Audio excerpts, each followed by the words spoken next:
Bonjour à vous, mes chers spectateurs. Bienvenue sur cette vidéo qui va parler de l'éclipse, pas de l'éclipse, enfin, qui va traiter de l'équinoxe de printemps. Cet équinoxe, ça va nous donner des infos très pertinentes sur ce qui va se passer lors de ce printemps, mais aussi lors de l'année à venir, c'est-à-dire jusqu'à l'équinoxe de printemps suivante en 2025.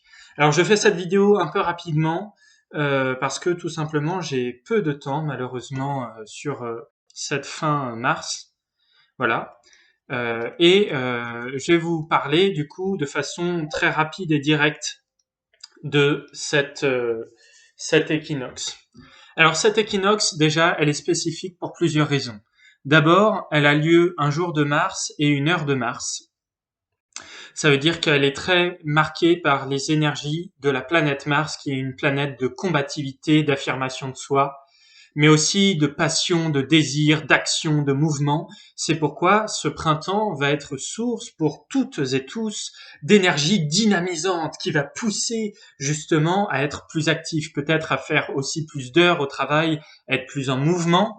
Alors pour certaines personnes, ce sera source aussi d'épuisement, de fatigue, si notamment si vous avez du mal à gérer ces énergies martiennes. Donc ce sera notamment pour les derniers décans taureau, scorpion, lion, verseau. Hein, pour certains, ça peut être secouant au point que ça en devienne fatigant.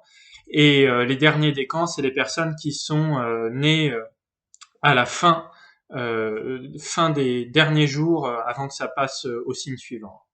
Donc, c'est-à-dire, par exemple, euh, Gémeaux, il me semble que c'est à partir du 20 mai. Donc les personnes qui sont nées entre le 10 et 20 mai, c'est les derniers décans taureaux, ce seront eux qui seront le plus touchés. Et donc ce sera pareil pour les autres signes que j'ai mentionnés. Ceux-là seront peut-être un peu plus secoués durant ce printemps, surtout le début du printemps.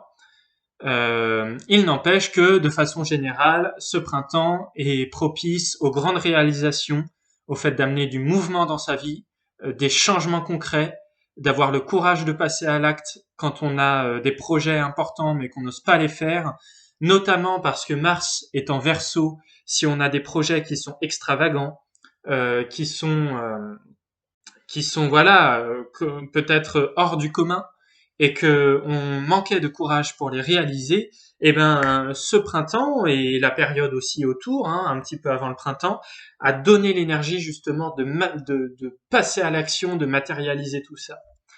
Donc ça, c'est assez exceptionnel. Il n'empêche que Mars peut générer des tensions au plan collectif, au plan mondial. Bon, déjà, j'ai vu que je voulais faire cette vidéo bien avant le 21, bien avant le 20 mars. D'ailleurs, j'ai tout pris quelques prises, mais c'était pas super. Mais effectivement, il y a eu juste après des attentats en Russie. C'est en fait aussi la manifestation d'énergies martiennes qui sont mal gérées ou qui peuvent être délicates. En effet, si on se réfère par exemple à la France, euh, on a à ce moment-là un ascendant pour ce thème d'équinoxe. Cet ascendant a lieu encore une fois dans un décan de Mars. Le degré symbolique de cet ascendant, c'est deux hommes se battent à main nue. Donc ici, il y a bien l'idée de conflit qui est mal géré, de tension, d'agressivité qui peut nous déborder. Donc évidemment, c'est la contrepartie du fait que les énergies sont très dynamisantes, mais aussi du coup source de prise de tête si on n'y fait pas attention. C'est pourquoi je vous invite à prendre le temps de tempérer vos choix, prendre le temps de tempérer votre façon de communiquer, euh, de façon à éviter les conflits inutiles, mais aussi de façon à éviter de perdre votre énergie à faire des choses qui n'en valent pas la peine. En effet, Mars en Verseau peut amener des fois une forme de dispersion si on n'y prend pas garde. Il faut savoir se concentrer, se sélectionner des projets qui en valent la peine et, euh, et placer toute son énergie dessus. Et évidemment, l'ascendant Capricorne de ce thème événementiel, donc de l'équinoxe du printemps, nous invite à la concentration et à la persévérance. Alors, on a beaucoup parlé de Mars. Mars, en fait, gère la destinée de ce printemps, puisqu'on a un milieu du ciel en Scorpion, ce qui signifie que ça va être quand même un printemps qui va être source de changements au plan collectif, mais aussi individuel. Mais voilà, ça peut être aussi source de tension, comme je l'ai dit. Il faudra faire attention à rester bien les pieds sur terre et à faire en sorte de rester dans un environnement et un cadre de vie qui favorise la paix d'esprit, la sérénité, comme l'indique en fait tout simplement la maison 4 en Taureau. On a une Vénus exaltée. Alors ça c'est super parce que ça vient contrebalancer ou pas contrebalancer, mais ça vient équilibrer les informations que je vous ai données sur cette planète Mars, parce que Vénus exaltée, elle donne tout son potentiel, et donc on a aussi en parallèle de cette atmosphère sans doute tendue et très active, dynamisante, mais aussi challengeante pour beaucoup de ce printemps, on a aussi une atmosphère qui va apporter pour beaucoup de personnes de la chance, notamment signe d'eau et de terre, parce qu'on a Vénus en Poisson, on a Jupiter en Taureau. Pour ces signes-là, ça favorise la chance, ça favorise l'expansion, ou ça favorise l'expansion par rapport aux planètes qui peuvent être dans un signe d'eau et de terre, parce que vous êtes peut-être par exemple Bélier, mais avec des planètes en Gémeaux. Donc à ce moment-là, ça amènera de la chance sur ce à quoi correspondent ces planètes. Et puis ce qui est intéressant, c'est que oui, on a une atmosphère favorable aussi au fait de, de développer un cadre de vie plus favorable, plus reposant, plus ressourçant, plus nourrissant. Et c'est sans doute pour ça aussi qu'on a beaucoup d'énergie martienne, c'est parce qu'on a un printemps qui nous invite tout simplement à passer à l'action et à faire les choses nécessaires de façon à vivre dans plus de confort, de bien-être. On a en effet un Uranus qui est conjoint à la maison 4, ce qui nous parle de déménagement, déplacement, changement par rapport à son cadre de vie, son monde intérieur, c'est-à-dire en fait mettre en place des fondations solides dans la vie de tout un chacun qui permettent ensuite d'être plus apaisé, plus serein, plus paix d'esprit, plus en paix d'esprit. Je parle vite parce que j'ai pas beaucoup de temps pour faire la vidéo, je m'en excuse. Et puis il y a quelque chose de très intéressant, c'est que Uranus en maison 4, ça peut aussi amener des chamboulements par rapport au pays, par rapport aux lois. D'ailleurs, avec ce Mars en Verseau, ça peut parler de rébellion, de manifestation, de tension, en tout cas, de mise en question des lois, de mise en question des règles, de mise en question de ce qui est établi comme normal et qui ne l'est pas forcément en fait. Mais voilà, le Verseau, c'est ça son but, surtout avec Mars, remettre en question l'ordre établi, remettre en question les idées qui sont perçues comme la norme, mais qui sont peut-être un peu déjà démodées. C'est pour ça que le Verseau est un signe innovateur, un signe qui appelle à l'avenir. C'est pour ça d'ailleurs que, comme selon certains, on passe dans l'ère du Verseau, c'est un avis que je partage, eh bien évidemment, on rentre dans une phase où on a vraiment, on rentre vraiment dans une phase qui est déterminante pour notre avenir et où on doit justement amener des changements, du renouveau et remettre en question les règles, les lois, tous les cadres en fait dans lesquels nous vivons de façon à vivre de façon plus libre et aussi plus autonome pour chaque individu. Donc évidemment, ces énergies, de façon générale, planétaires, elles tendent vers ça. C'est source de beaucoup de tensions. Ce printemps, il est quand même déclencheur de pas mal de transformations au plan collectif. Ce que j'espère, c'est que vous, au niveau individuel, vous allez pouvoir saisir les opportunités de ce printemps, mais aussi de cette année, parce que cette équinoxe, elle parle de toute l'année à venir également. Et c'est vraiment 2024, à partir de ce printemps et de cet été notamment, printemps, été, début de l'automne, c'est vraiment le moment pour initier des changements profonds de vie, déménager, partir loin des grandes villes si possible. Le ciel nous parle de ça quand même beaucoup parce que il y a l'idée de se mettre à l'écart des règles, de se mettre à l'écart du tumulte, d'aller plus proche de la nature, plus en paix, en tout cas dans un lieu qui favorise la paix d'esprit, mais aussi l'abondance, où on est sûr de manquer de rien. Euh, donc ça, c'est très important. Et vraiment, moi, je vous y invite. Si vous avez des projets comme ça, n'attendez pas 2025. N'attendez pas 2026, faites-le maintenant.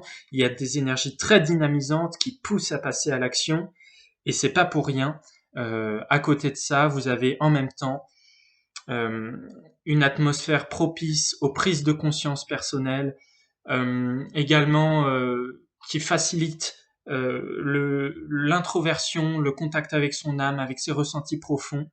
Et tout ça, ça peut vous permettre vraiment à tout à chacun, tout simplement, de vous générer un futur meilleur, notamment au niveau matériel. C'est vraiment pour moi le message clé de ce printemps et aussi de cette année jusqu'à l'équinoxe de printemps suivant. C'est placer des actions au maximum pour favoriser un bien-être matériel. Le fait de manquer de rien, d'être proche de la nature, d'avoir un appart sympa, voilà, toutes ces choses-là. Et, euh, et ça va vous permettre ensuite de vivre les transitions des années 2025, 26, 27 qui vont être secouantes en toute sérénité. Et à ce moment-là, vous pourrez vraiment en profiter pour vivre à ce moment-là des transformations intérieures, spirituelles, nourrissantes, sans être forcément freiné, tiré vers le bas par des nécessités matérielles qui n'ont pas été réglées en temps et en heure. Donc, ce thème invite à voilà travailler, aller de l'avant, euh, chercher de meilleures conditions de vie. C'est aussi un ciel qui nous invite à affirmer notre identité, à s'individualiser et à se séparer des mouvements collectifs. Faites attention à ne pas vous embarquer dans des mouvements collectifs qui ne vous correspondent pas. Il y a ici une mise en action, un accent mis sur la planète Mars, sur une lune en Lion aussi qui rappelle le printemps en Bélier, qui me rappelle le soleil en Bélier, pardon, et qui donc nous invite au fait de développer la conscience de nos besoins personnels et pas des besoins collectifs. Et justement, à travers la satisfaction de ces besoins personnels, c'est là où on peut toutes et toutes placer un socle propice ensuite à une élévation spirituelle sereine. Voilà. Donc, Mercure en Bélier, façon de réfléchir innovante, tournée vers l'action. Mars en Verseau qui donne le courage d'aller de l'avant, de passer à l'action, même quand on a des projets un peu hors du commun. Vénus en Poisson, conjoint à la cuspide de Maison 2, c'est quand même bon pour les finances de façon générale pour la France. Donc même s'il y a de l'inflation et tout, l'économie tient. Euh, on a un Saturne à côté qui peut indiquer quand même que il y a du travail à faire. On peut, pour certains, être épuisé par son travail quotidien.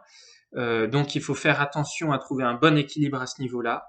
Mais sinon, voilà, on a vraiment une atmosphère lors de ce printemps qui invite à démarrer des projets concrets, à rester concentré sur des objectifs concrets qui favoriseront un mieux-être matériel. Et la conséquence de tout ça, ce sera évidemment un mieux-être aussi spirituel. C'est ce que je vous souhaite à toutes et à tous. J'espère que ça vous aura intéressé. Il y a évidemment beaucoup de choses à dire on ne peut pas parler de tous les détails, hein, mais si vous êtes déjà dans une situation matérielle satisfaisante, que vous avez déjà tout ce dont vous avez besoin, à ce moment-là, ce printemps, il est propice pour vous aux éveils spirituels, parce que Uranus maison 4, c'est vraiment la lumière intérieure et surtout les prises de conscience importantes. Donc, si vous prenez le temps de vous intérioriser, de vous centrer, d'aller en nature, de marcher, d'écouter votre monde intérieur, ça peut être l'occasion de faire des découvertes, des prises de conscience, des ressentis qui peuvent vous chambouler, qui peuvent vous transformer, et pour le meilleur. Donc ça, c'est quand même très positif. Je vous souhaite vraiment de profiter de ces énergies positives et évidemment, il y a toujours des énergies délicates, négatives. Saturne en poisson, ça peut être source de dépression, de désespoir. Mais à côté de ça, si vous vous appuyez sur le positif du ciel, il y a toujours moyen de passer outre et d'aller de l'avant. Donc, plein de belles choses à vous. Et voilà, désolé, il y aura pas de montage sur cette vidéo, je pense. J'ai pas vraiment le temps. Euh, voilà, je suis victime de ce ciel qui pousse à travailler, à aller de l'avant, mais ça me rend heureux en même temps, donc c'est magnifique. Voilà, plein de belles choses.